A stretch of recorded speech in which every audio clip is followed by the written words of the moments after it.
지난 주 금, 토, 일, 사흘 동안 시간으로 보면은 첫날 2시간, 둘째 날 3시간, 넷째 날 3시간, 총 8시간을 앉아서 우리가 말씀 사경회로 이 시간을 보냈습니다. 우리 성도님들이 열심히 하나님의 말씀, 구약의 말씀을 앞에 열심히 듣고 공부하시는 모습을 보면서 담임 목사님 제 마음에는 두 가지 마음이 좀 엇갈렸습니다. 사실 평균 한 50분 정도 성도님들이 사흘 내내 자리를 지켜주셨는데 우선 앞서서 들었던 마음은 아쉬움이었습니다. 이 좋은 말씀을 이런 기회가 우리 교회가 제가 부임하고는 처음이니까 좀처럼 오는 기회가 아니지 않습니까? 더 많은 성도님들이 와서 같이 말씀을 배워야 하는데 더 많은 젊은 세대들이 와서 하나님 말씀 붙잡고 저의 남은 생애를 살아가야 하는데 특별히 하나님 앞에 귀한 직분을 맡은 직분자들, 중직자들은 이런 자리를 중직자들이 안 지키면 누가 지키나? 마음이 막 복잡하면서 섭섭한 마음도 들고 아쉬운 마음도 들고 어떨 때 살짝 성질도 나더라고요. 근데 나중에는 그래도 꾸준히 이게 참 쉬운 게 아닌데 그 8시간을 자리를 지키면서 뭐 아멘하고 박수하고 막 그 뭐 방언 받고 막 그런 자리 아니잖아요. 하나님 말씀을 붙잡고 하는 말씀 사경인데 우리 한 50분 가까운 성도님들이 그 자리를 3일을 내내 지키시면서 저들이 그런 고백을 합니다. 목사님 이번에 어느 집회보다도 은혜를 많이 받았습니다. 그리고 알았습니다. 하나님의 말씀을 모른다는 것에 관해서 알았습니다. 하나님의 말씀이 얼마나 무지한지 알았습니다. 하나님 말씀과 무관하게 신앙생활을 하는지 알았습니다. 모르는 걸 모른다는 걸 알았습니다. 그러면서 한 주 사이에요 우리 성도님들이 목사님 저술하신 구약 개론에 관한 이야기, 백문백답의 이야기 그 한 주 사이에 열심히 공부하고 말씀도 열심히 읽었더라고요. 제가 다른 목사님들한테 우리 교회 이런 집회했습니다. 비싼 돈 주고 유명 연예인 모셔오지 않고 간증 집회하지 않고 하나님 말씀으로만 8시간을 했는데 무려 우리 낙원 성도 50명 성도님들이 그 자리를 지켰습니다. 우리 교회 그런 교회입니다 했더니 다른 목사님들이 우와 하고 부러워해요. 우리 교회는 그런 교회입니다. 아멘이지요? 아멘입니다. 저는 사실 숫자를 보고 사실 조금 실족했습니다. 섭섭했습니다. 근데 하나님이 내게 주시는 말씀은 50명도 많다. 우리 시온 찬양대 저는 세계적인 찬양대로 늘 감사합니다. 본인도 안 믿기니까 막 웃네. 우리 찬양대는 이렇게 기도하고 이렇게 은혜 끼치는 찬양대가 없어요. 그래서 정말로 우리 찬양대 찬양하는데 은혜가 너무 돼서 뒤에서 제가 말씀하기 전에 찬양을 듣고 은혜 받아서 이 은혜를 그대로 간직하고 오늘 설교 안 하고 그냥 기도하고 끝났으면 좋겠다 그랬더니 어느 찬양대원이 그래요. 그래 보시지 그래요.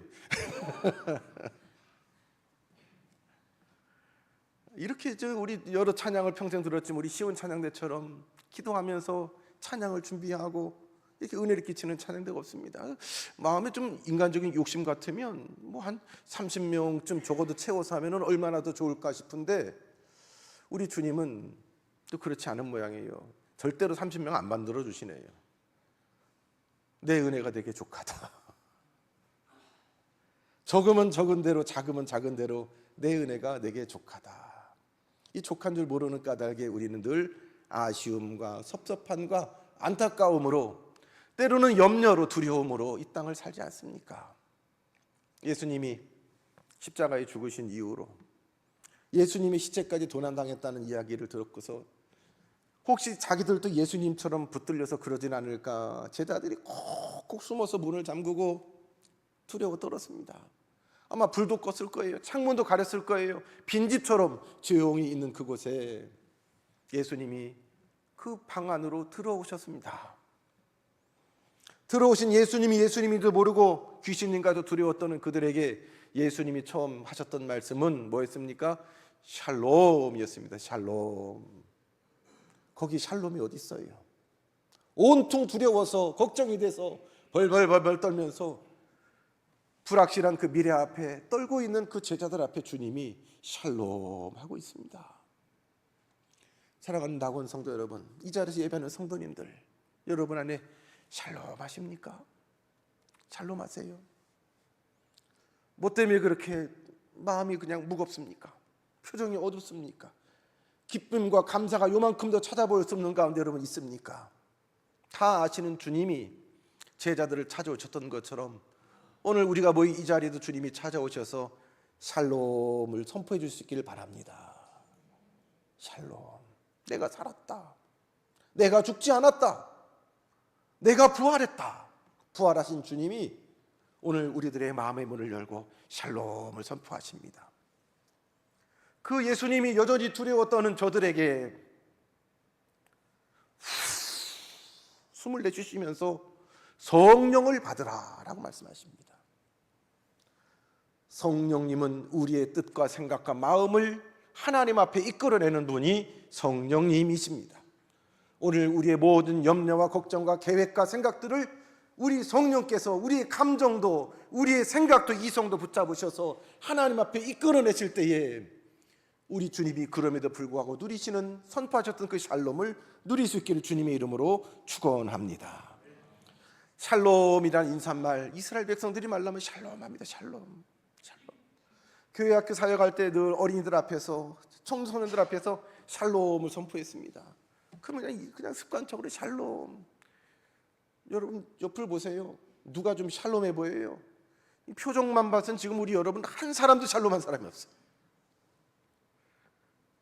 그런 제자들 앞에 그런 성도들 앞에 주님은 와서 뭐가 좋다고 십자가에 죽으신 주님이 샬롬을 선포하고 있어요.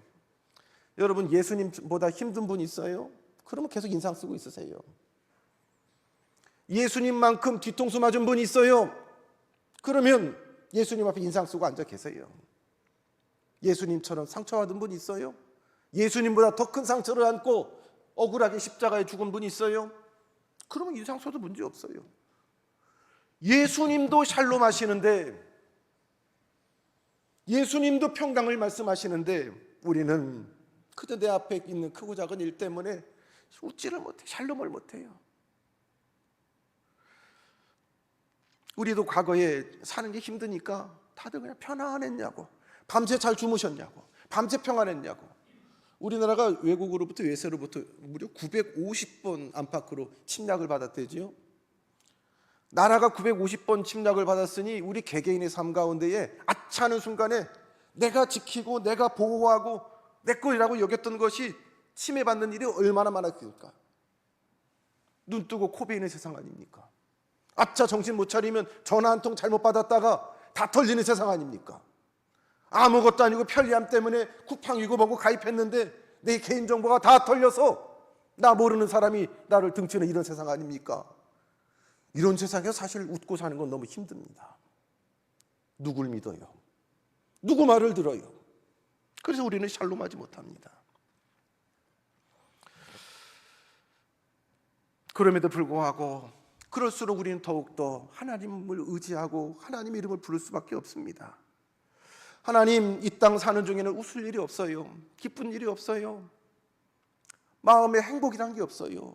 그래서 하나님의 평안을 빕니다. 오늘 기도해 주신 권사님도 기도 내용 가운데에 말씀을 전할 주의 종을 위해서 하나님의 영으로 충만하기 위해서 기도해 주셨는데, 여러분 늘 이 말씀의 통로인 주의 종을 위해서 기도해 주십시오. 하나님의 영으로 충만한 건 뭐예요? 내 안에 하나님의 은혜로 샬롬한 거예요. 그런데 샬롬 못할 때가 많아요. 성령 충만하지 못해서 하나님의 말씀이라고 전할 때가 많아요. 심지어는 여러 가지 복잡한 감정으로 설 때가 많아요. 오늘 일부 예배 때도 우리 교회 학교 아동부가 찬양을 하는데 딱 한 사람이 안 보여요. 그 사람 때문에 내가 샬롬을 못하겠어. 막 화가 막 나. 너무 교인들 보기에 부끄러워. 여러분 그 사람 알면 얘기하지 마세요. 제가 해결할게요. 그 사람하고는. 뭐 두루두루 하나님의 은혜에 성령에 딱 붙들림 받아서 하나님 말씀만 전해드는데 그만 내 감정, 내 생각, 내 보이는 것, 내 들리는 것, 내 염려 이것이 우리의 샬롬을 가로막는 일이 얼마나 많습니까? 하나님이 우리를 부르신 것처럼 이스라엘 백성을 부르시는 것도 그 이스라엘 백성을 통하여 온 이 땅의 인생들을 하나님 앞에 돌이키기 위함입니다. 하나님의 평강을 저들을 통하여 그 나라를 이루게 하시기 위함입니다. 그런 하나님의 기대와 하나님의 의도에 불구하고 하나님 대신 그들은 우상을 섬겼습니다. 눈에 보이는 것으로 중례산회했습니다. 그리고 이 땅의 것으로 눈에 보이는 것으로 하나님을 대신해서 우상 삼을 때에 하나님은 그 백성을 보면서 탄식합니다. 그래서 이사야서 1장 3절에 보면 하나님이 이런 탄식을 하세요. 야, 소도 그 임자를 알아, 주인의 구유를 알아. 그런데 이스라엘은 알지 못하고 내 백성은 깨닫지 못한다. 하나님이 이방인 보고 탄식한 거 아니에요. 이스라엘 백성, 하나님의 백성을 보고 탄식합니다.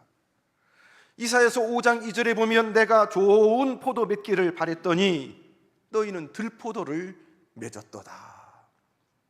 그 백성을 보며 안타까워하시는 하나님의 탄식이 있습니다.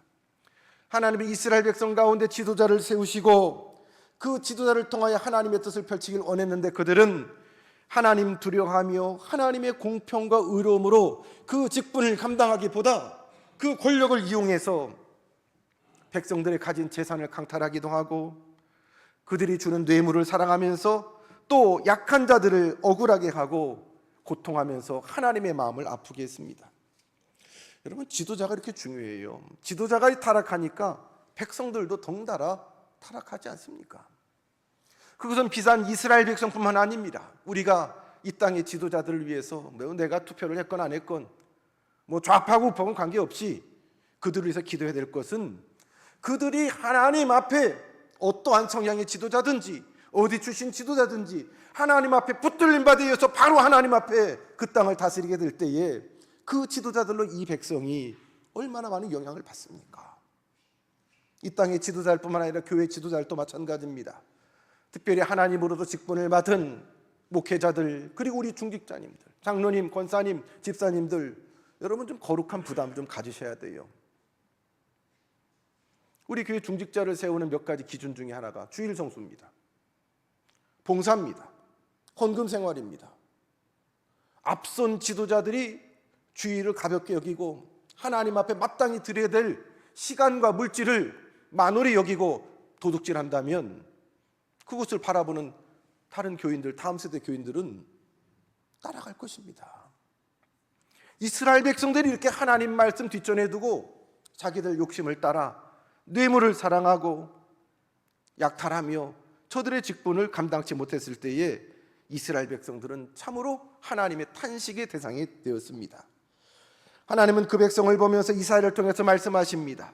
이사야서 1장 18절에 너희 죄가 주홍 같을지라도 눈과 같이 희어질 것이요 지능같이 붉을지라도 양털같이 되리라.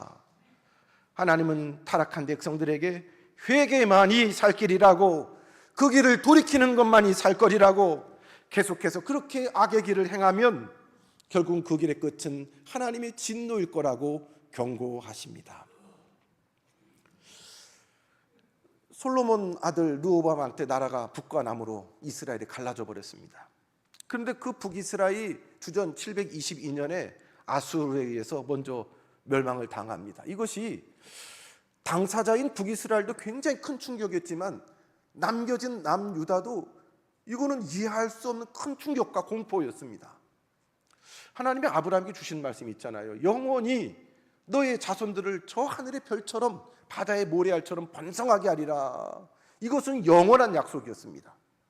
그런데 이방인의 손에 의해서 이 12개 지파 가운데 10개 지파 중심으로 세워진 북이스라엘이 그렇게 처참한 모양으로 자기 동족들이 살육을 당하고 가정이 해체되고 국가가 망하게 될 때에 그들은 굉장히 혼란스러웠습니다.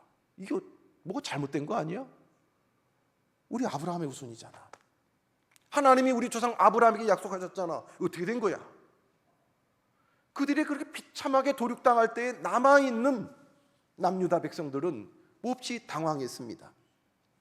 아수르에서 그 북이스라엘이 그렇게 멸망당할 때에 또한 아수르 제국은 그들이 그 북이스라엘, 하나님 섬긴다는 그 이스라엘을 막 짓밟고 회파할 때에 뜻밖의 쉽게 이스라엘을 정복하고 회파할 때 그들도 의아했습니다. 이 사람들 하나님, 이 사람들이 믿는 하나님 대단하다고 그랬는데 별거 없네 하면서 마음이 우쭐했습니다. 우리가 믿는 신이 이까지 하나님보다는 우리가 더 월등한 신을 믿고 있구나. 마음이 교만해졌습니다. 그래서 오늘 이사야 11장 앞에 10장에서는 그러한 아수르의 교만, 하나님의 심판의 도구로 쓰임받았던 아수르가 자기 힘, 자기 권력을 교만하여 삼을 때에 그들을 향한 심판이 나와 있고, 오늘 이어서 11장 말씀 이제 주시는 것입니다. 아수르를 향해 심판을 선포했던 이사야 선지자는 그의 눈을 이제 남아있는 남유다 왕국으로 돌려서 하나님의 말씀을 오늘 11장에 선포합니다. 그 말씀은 이 땅을 다스릴 또 다른 지도자가 나오시는데 그분은 평강의 왕이요 이새의 아들 즉 다윗의 후손 가운데 나올 것이다 라는 아주 희망의 메시지를 선포합니다.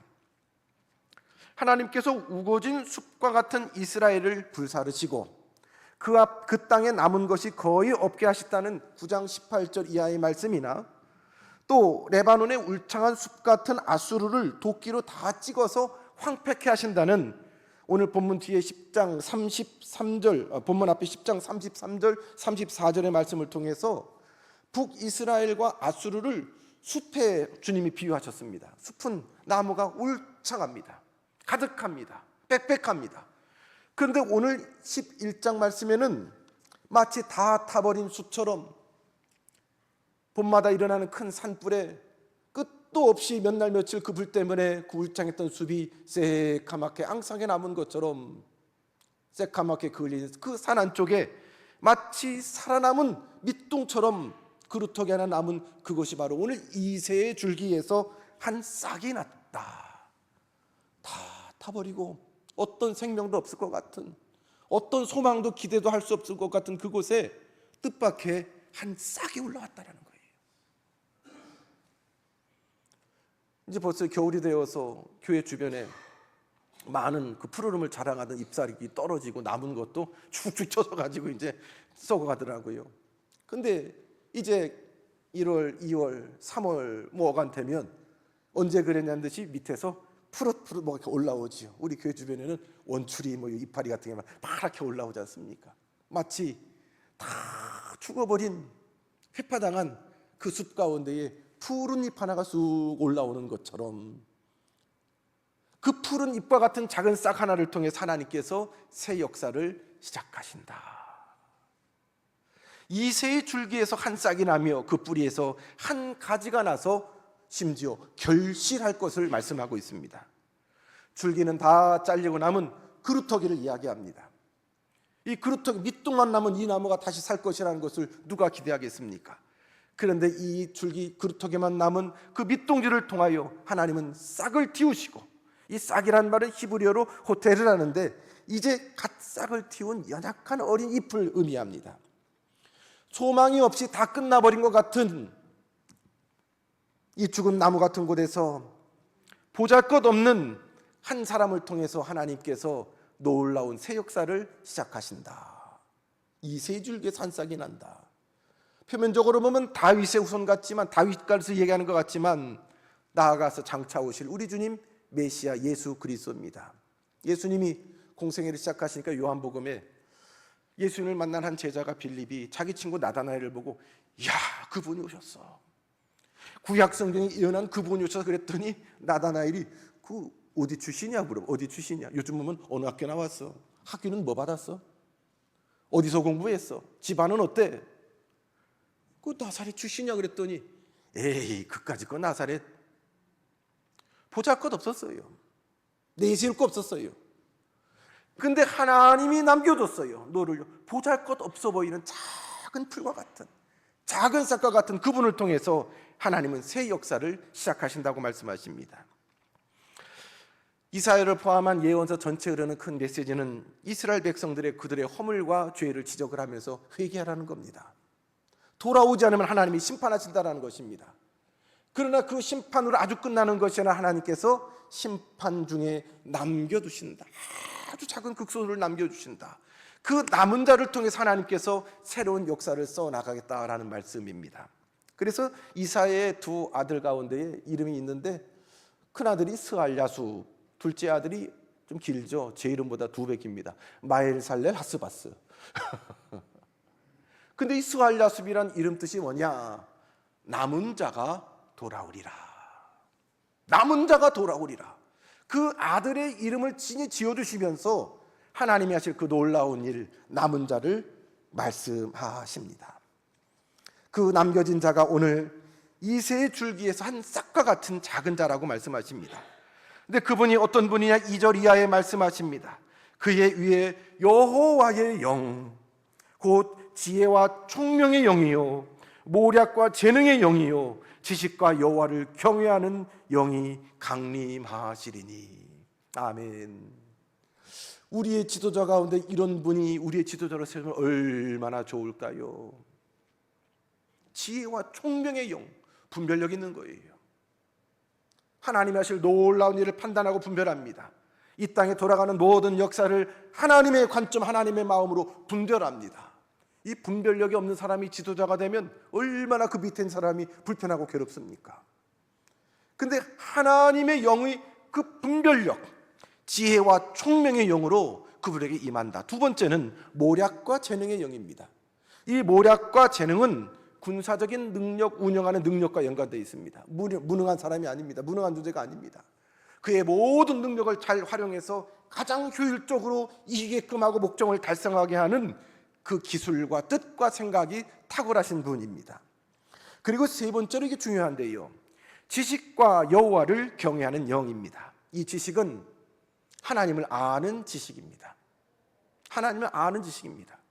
그래서 오늘 주신 말씀의 9절 후반부에 9절에 보면 내 거룩한 산 모든 곳에서 해됨도 없고 상함도 없을 것이니 이는 물이 바다를 덮음과 같이 여호와를 아는 지식이 세상에 충만할 것이라. 하나님을 아는 지식, 하나님을 아는 지식에 충만한 이분으로 말미암아 그의 백성들, 이 땅이 하나님을 아는 지식, 물이 바다를 덮음과 같이, 마치 창세기 때에 인생의 죄악으로 말미암아 하나님이 이 땅을 물로 심판하지 않아요? 노아의 때예요. 물이 안 덮인 게 없어요. 모든 이 땅의 것이 물로 심판을 받았습니다. 그 많은 물은 하나님의 눈물과도 같은 것입니다. 하나님의 아픔이었습니다. 그러나 하나님이 회복하실 그때에는 하나님을 아는 지식으로 모든 이 땅의 인생들이 가득할 것이다. 물이 바다를 덮음과 같이.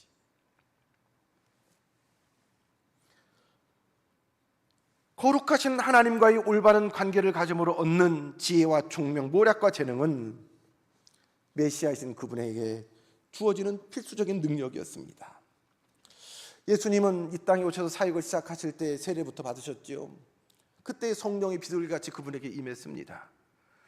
그리고 성령의 충만함을 입어 요단강에서 돌아올 때 광야에서 40일 동안 성령에게 이끌리시며 시험을 받으시고 또 기도하셨습니다. 그리고 갈릴리로 들어갈 때도 예수께서 성령의 능력으로 갈릴리로 사역의 자리로 나아가십니다. 예수님은 철저히 성령에 붙들린 분이었습니다. 성령에 붙들림 받아서 가기도 하고 멈추기도 하고 선포하시기도 하고 성령의 능력으로 병든 자들을 치유도 하셨습니다. 그런 주님께서 이제 하나님 앞에 가실 때가 되었을 제자들에게 내가 아버지께 구하겠으니 그가 또 다른 보혜사를 너희에게 주사 영원토록 너희와 함께 있게 하리니. 남겨진 자들에게, 제자들에게 오늘 주님의 이름을 부르며 예배하는 우리들을 위해서 보혜사 성령님, 또 다른 성령님을 우리에게 보내주시는 줄로 믿습니다. 이제 오늘 본문 이사야는 그 메시아가 어떻게 하나님의 백성을 다스릴 것인가에 관하여 말씀하십니다. 먼저 여호와를 경외함으로 그분은 즐거움을 삼는다라고 말씀하십니다. 여호와를 경외함으로, 여호와를 경외한다는 것은 그 말씀대로 저의 삶을 살아가는 것입니다. 그 말씀으로, 그 뜻으로 저의 삶의 방향을 삼는 것입니다. 그분을 높이며 예배하는 일을 기뻐하는 것입니다. 하나님을 경외하는 것은 하나님을 존경하고 두려워합니다. 하나님을 늘 시선을 의식하며 살아가는 삶이 메시아이신 예수님의 삶이었습니다. 세상의 임금들은, 주권자들은 불의와 거짓으로 힘없고 가난한 사람들, 자기 마음대로 자기 생각대로 억압하고 힘을 부립니다. 세상의 재판장들은 여전히 지금도 공정하게 판단하지 않고 멋대로 판결하여 사람들 가운데 억울한 사람이 있지 않습니까? 요즘 우리가 사는 이 땅 가운데에도 더 많은 비용을 들여서 더 유능한 로펌, 비싼 로펌 변호사를 고용하면 전관예우 받아서 무거운 죄가 가볍게 되고 있던 죄가 없는 죄가 되고 그만큼 무게가 다른 이들에게 억울하게 전가되는 그런 시대를 살고 있지 않습니까? 그런데 여호와의 영으로 충만한 메시아는 눈에 보이는 대로 귀에 들리는 대로 자기 맘대로 재판하지 않습니다. 그분은 그저 단순하게 공정하게 재판하는 뜻이 아니라 하나님이 주신 지혜와 하나님이 주신 분별력에 의해서 하나님의 마음으로 하나님의 뜻에 따라 분별하고 판단한다는 것입니다. 공의와 성실로 허리띠와 몸의 띠로 삼는 것이 메시아 그분의 통치의 본질적인 덕목입니다. 메시아의 성취이신 예수님은 하나님을 경외함으로 즐거움을 삼으셨습니다. 피곤하실 텐데, 힘드실 텐데, 예수님도 인간의 육신을 입으셔서 피곤하고 힘들고 배고프고 어떨 땐 쉬고 싶으실 텐데 하나님의 이름을 부르는 것이 기쁘고 즐거워서 깊은 밤에도 이른 새벽에도 하나님의 이름을 부르며 깊은 밤 기도하시지 않았습니까? 우리 월삭기도 후에 하루 종일하는 연속 나라와 민족과 교회라는 기도회가 좀처럼 비는 시간이 없었는데 어제는 2시간이나 펑크가 났어요. 우리 재직이 몇 명인데 중직자가 몇 명인데 아무리 연말이라도 어떻게 기도 시간이 펑크가 나나. 그러면서 어떻게 담임 목사가 들어가 때워야지요. 때워야지. 내가 딱 이 마음으로 가서 그 자리에서 주님, 딱 우리 성도님들이 앉아서 기도하던 자리에서 주님 하는데 성령님께서 막 감동을 막 주셔요. 이는 빈자리 보고 서운하다 하지 나는 차 있는 이 사람들이 너무 귀하다. 그래서 다시 로비로 가서 이 자리를 처음에 기도하면 한 분 한 분을 축복하면서 기도하는데 얼마나 감사한지. 여느 때보다도 어제 나와서 기도하시면 제가 많이 축복하며 기도했습니다. 뭐 담임 목사가 맨날 축복해야 하나님이 복을 주셔야 축복이죠. 하나님이 복을 주시는 건 하나님 몫이고 기도하는 건 제 몫이어서 마음껏 축복했습니다. 얼마나 누가 시켜서 억지로 하는 건 아니에요. 이 자리가 좋아서. 주님은 그렇게 하나님의 이름을 부르며 지치고 피곤한 몸을 이끌고 하나님을 경외했습니다. 그 가운데 우리 주님은 하나님의 평강을 누립니다. 십자가를 향하여 한 걸음 한 걸음 나가는 그 고통스러운 그 자리 가운데에도 그 습관을 따라 마지막 겟세마네 동산에서 땀방울이 핏방울이 될 정도 주님은 하나님의 이름을 부르며 기도할 때에 그 심정을 십자가로 나가는 우리 주님의 마음을 성령께서 붙들어 주셨습니다. 그 기도를 바꿔주셨습니다. 내 뜻대로 마옵시고 아버지의 원대로 하시옵소서. 그 기도가 주님의 기도를 바꿔주었고 주님을 붙들어 주었습니다. 주님의 평강 가운데에 십자가에 달리신 그 주님이 당신을 십자가로 내몬 십자가에 못 박은 그 인생들을 내려보며 기도케 하셨습니다. 저들을 용서하옵소서. 저 사람 되는 것을 알지 못합니다. 거기에는 어떤 주님의 원망과 섭섭함과 저주도 있지 않습니다. 철저히 십자가에 달리신 주님을 성령께서 붙들어 주셨습니다. 남아있는 자들을 위해서 기도할 수 있는 진심 어린 기도를 성령께서 예수님께 허락해 주셨습니다. 그런 사람들이 모여 사는 곳이, 그런 성도가 모여 사는 곳이 하나님 나라인 줄로 믿습니다. 오늘 말씀 6절 이하의 말씀은 6절로 10절, 11절까지 말씀은 하나님께서 이루실 이사야를 통해 보여주신 새 하늘과 새 땅, 하나님 나라에 관한 비전입니다. 히브리 사람들은 저들의 역사에 말 한숨 나오는 그 모든 고통의 순간 가운데에도 이 말씀을 굳게 붙잡았습니다. 그리고 우리가 이 본문 말씀을 가지고 누군가는 히브리 사람들의 찬송을 우리가 불렀는데 우리 찬송을 한번 옛날에 같이 한번 해보면 어떨까요? 사막에 샘이 넘쳐 흐르리라. 사막에 꽃이 피어 향내 내리라. 주님이 다스릴 그 나라가 되면 사막이 꽃동산 되리. 모든 역사 가운데 척박한 삶 가운데도 이 말씀 붙잡고 이 찬송하면서 그들은 하나님 앞에 천국 백성으로 이 거룩한 하나님의 동산에 살기를 소원하며 저들은 찬송했습니다. 오늘 이 여러분 왜 인상 쓰나 했더니 글씨가 작네요. 사막에 샘이 넘쳐오리라. 우리 아시는 분 같이 한번 천천히 마음을 담아서 이 찬송을 한번 해볼까요? 사막에 샘이 넘쳐오르리라. 사막에 샘이 넘쳐 사막에 꽃이 피어 향내 내리라. 주님이 다스릴 그 나라가 되면 사막이 꽃동산 되리. 사자들이 어린 양과 뒤놀고 어린이도 함께 뒹구는 참 사랑과 기쁨의 그 나라가 사막에 숲이 우거지리라. 사막에 사막에 예쁜 새들 노래하리라. 주님이 다스릴 그 나라가 되면 사막이 낙원되리라. 독사굴에 어린이가 손떴고 장난쳐도 물지 않는 참 사랑과 기쁨의 그 나라가